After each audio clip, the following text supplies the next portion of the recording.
Welcome back. Today we're unpacking a question few people ask out loud. What kind of supply do narcissists seek after age 50 and 60? The short answer is that supply evolves with age, but the need for it rarely fades. We'll look at how midlife anxieties, health realities, finances, image management, and loneliness shape what they pursue and why. This isn't about shaming anyone, it's about clarity, protection, and practical boundaries for those rebuilding after narcissistic relationships. First, a reminder: supply means external fuel, attention, admiration, access, control, and resources that stabilize a fragile self-image. Younger years often emphasize status, attraction, and novelty. As decades pass, priorities shift, yet the engine is the same: avoiding shame and emptiness. After 50, validation frequently centers on desirability and proof of relevance. After 60, supply often expands to security, care, and companionship that lowers fear of decline or isolation. Why talk about ages specifically? Because life stages add new pressures. Midlife can provoke doubts about beauty, earning power, and social relevance. Later life brings practical concerns: health, housing, income stability, and day-to-day support. In both seasons, supply is the answer the narcissistic system reaches for, an external patch over internal cracks. Understanding this helps you interpret behavior accurately and respond with healthy limits instead of blame. Let's start with the 50s. Many people become more grounded then, but narcissistic patterns often intensify. When novelty fades and aging becomes visible, a narcissist may chase mirrors that say, "You still have it." The mirror can be a new admirer, a reinvention online, or a social circle that praises them. The point isn't intimacy, it's proof of value. The metric becomes eyes on them, not depth with you. One common midlife shift is toward desirability confirmation. Attention from attractive or younger partners provides fast relief from fears about aging. It's less about sex per se, and more about what the attention implies. I'm wanted, I'm relevant. Some will parade photos, post flirtatious stories, or cultivate flirtations in DMs. These displays are designed for an audience. The true romance is with public affirmation. Digital platforms amplify this pursuit. Dating apps and social media offer low-effort validation loops, likes, messages, and an endless scroll of options. To a narcissist, that's an all-night buffet. Ghosting, breadcrumbing, and rotating conversations can occur not because they're undecided, but because constant options feel safer than commitment. The subtext: abundance proves worth.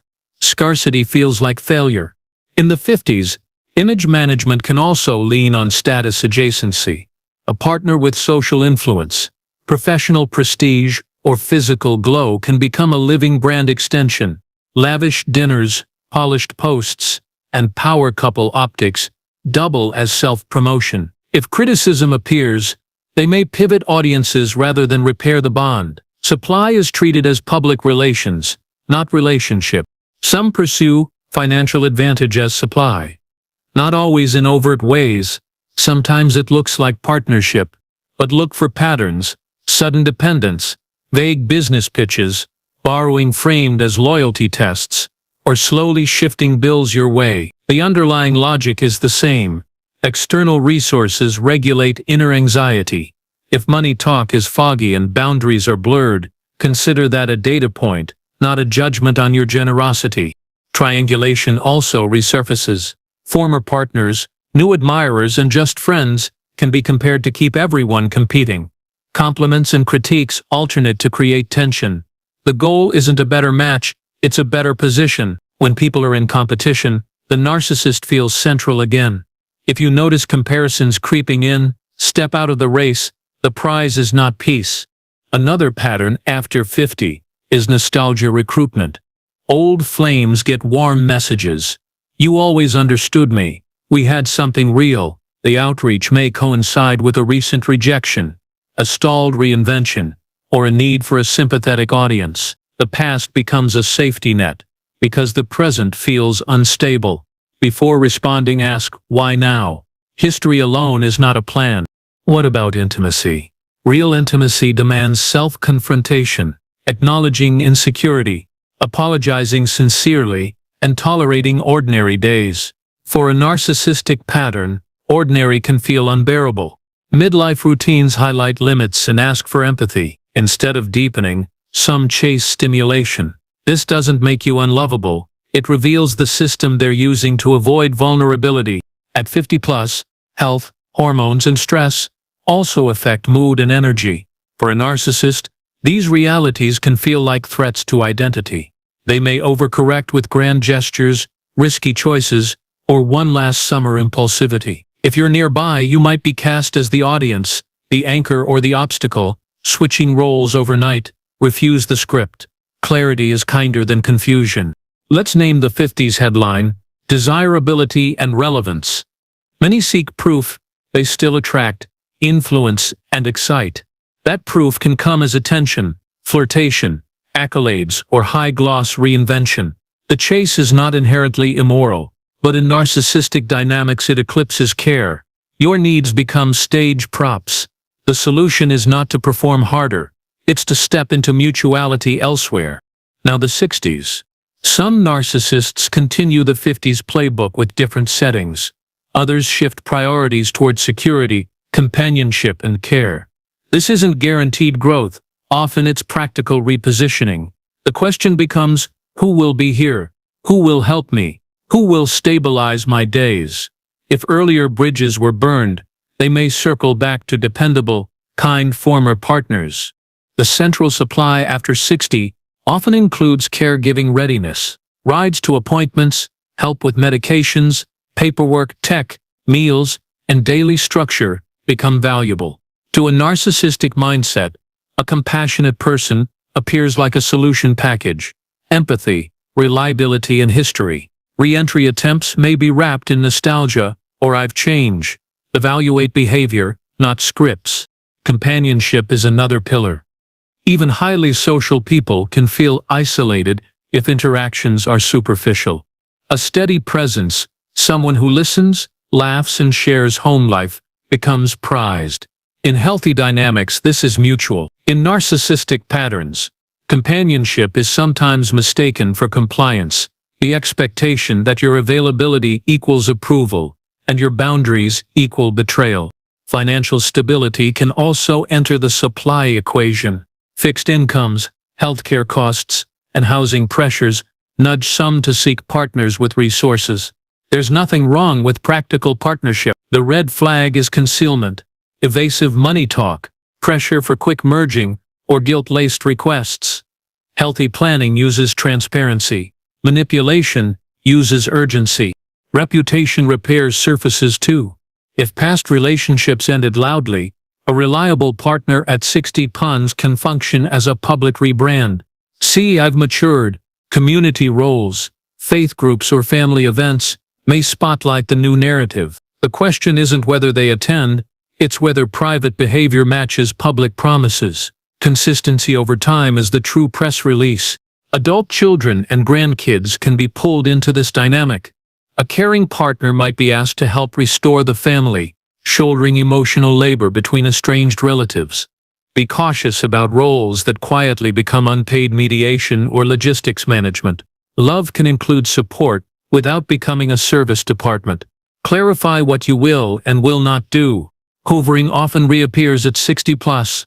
A message arrives, "Thinking of you. We were good together." Context matters. A recent diagnosis, a breakup, or a housing shift can trigger outreach. It may feel tender. It may be practical. You're allowed to ask direct questions. What has changed? How will responsibility be shared? What boundaries will be honored? Clarity protects everyone. After 60, some narcissists soften in tone, while maintaining control in structure. Politeness replaces volatility, but decisions still orbit their comfort. You'll notice deference expected on schedules, social plans, even decor. This can look like harmony until your no collides with their yes. Harmony tested is harmony proven. Watch how disagreement is handled, not avoided. Health vulnerability can deepen entitlement. "After all I've been through, you owe me patience." Compassion is beautiful. Obligation is corrosive. Caregiving must be consensual, time-bound and supported by community and professionals, not defaulted to one partner by guilt. Otherwise, help becomes a pipeline for resentment. Shared plans protect both care and connection. Legal and financial logistics may arise: wills, power of attorney, beneficiaries. These are serious commitments. In healthy relationships, they are discussed openly with advisors and family visibility. In manipulative dynamics, they can be rushed, secretive, or used to bind you emotionally. Take independent counsel. Solid partners welcome your wisdom and your boundaries. Friend groups and faith communities can confuse niceness with goodness. The narcissist may be charming at gatherings while controlling at home. If you raise concerns, people may say, "But they're so kind here." You don't need public validation to trust private data. Build your support network on people who know the full you, not the edited version of them. What's the headline of the 60s? Security and support. The supply shifts from see me to sustain me. That can be beautiful in mutual partnerships and draining in one-way arrangements. Your task is not to diagnose someone else, but to define your limits, care you'll offer, timelines you'll keep, and self-respect you won't trade. Across both decades, the deeper pattern is avoidance of inner work. External supply, whether admiration at 52 or caregiving at 68, cannot repair an untreated identity wound. Some people do seek therapy and grow. Others optimize strategies. Your job isn't to predict which, it's to protect your peace and choose relationships where growth is a shared project. Here are signs you're being recruited as midlife supply. Sudden flattery after long silence. Push for rapid intimacy. Heavy future talk without history. Reluctance to define exclusivity. And defensiveness when you ask for clarity. None of these alone proves narcissism, but clusters matter. Trust the fatigue in your body. It often notices what your heart hopes to overlook. Signs you're being positioned as later life supply.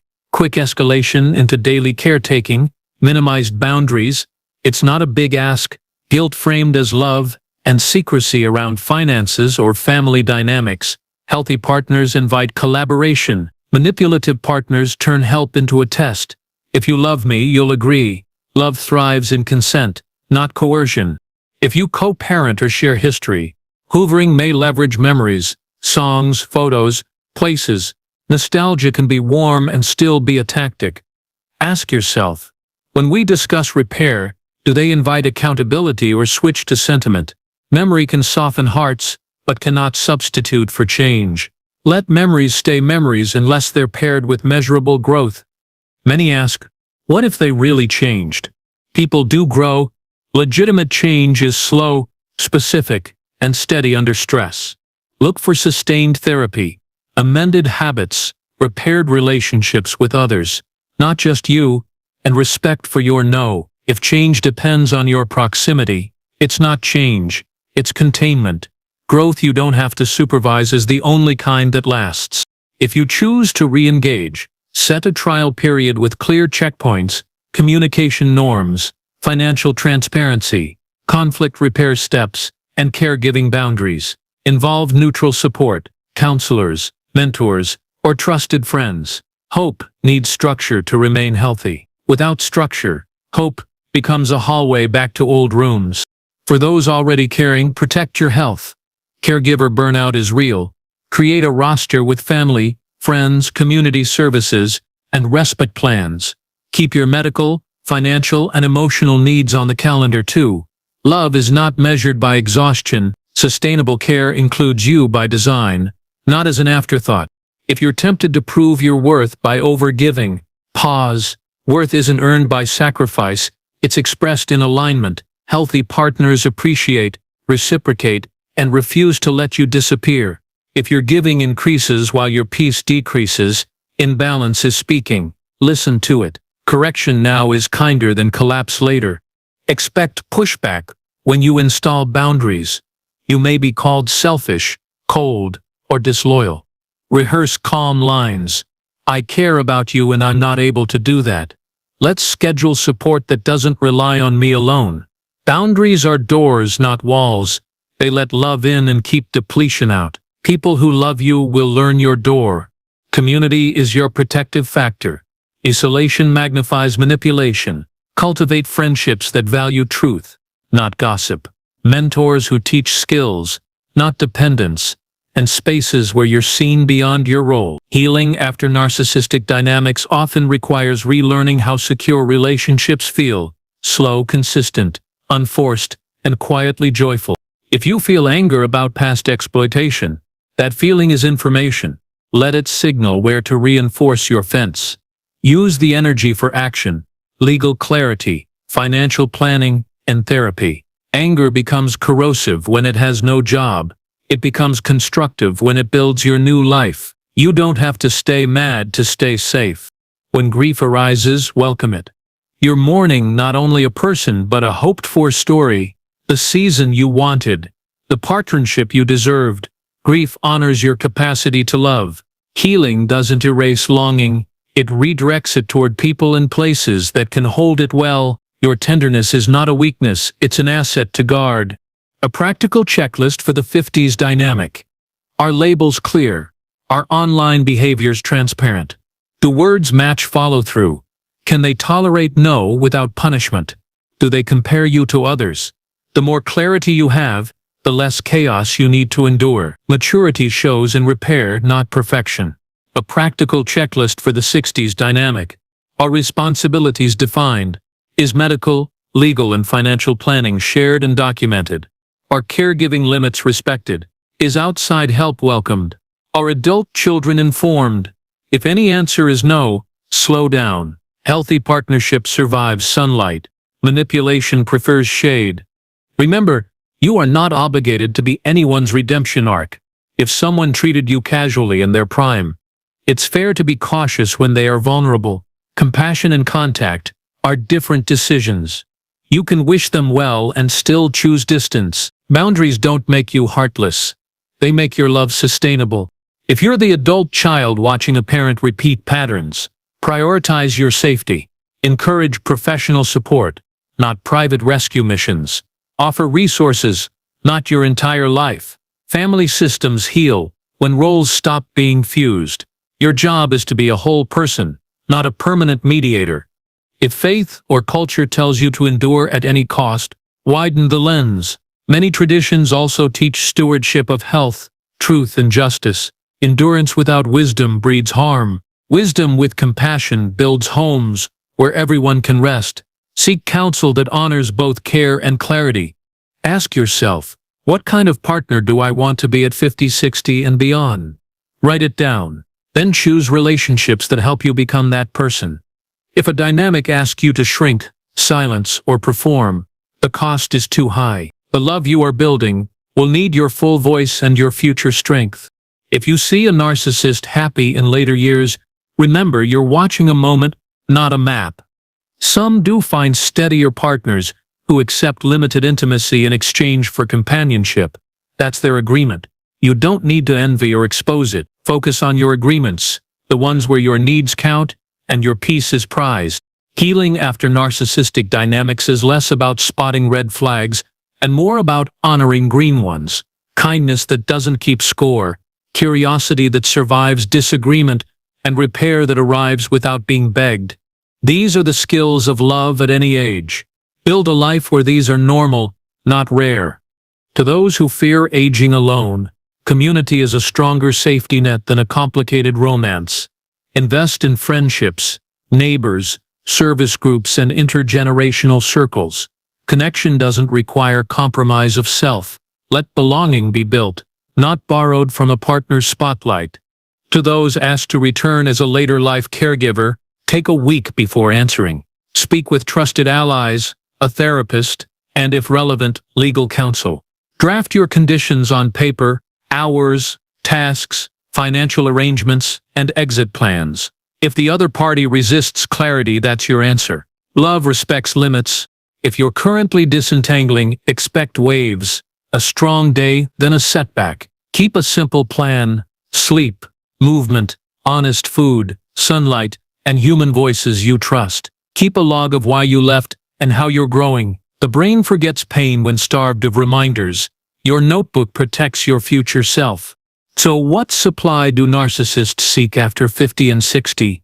In the 50s, desirability, relevance, novelty, and image. In the 60s, caregiving, companionship, security, and reputation repair. The through line is external regulation of internal unease. You don't fix that by becoming more useful, you heal by becoming more yourself. Your takeaway: you are not anyone's insurance policy against aging, loneliness, or accountability. Offer kindness where it's safe, decline where it's not, and design a future that honors your values. Real love at 30, 50, or 80 feels like steadiness. Choose steadiness.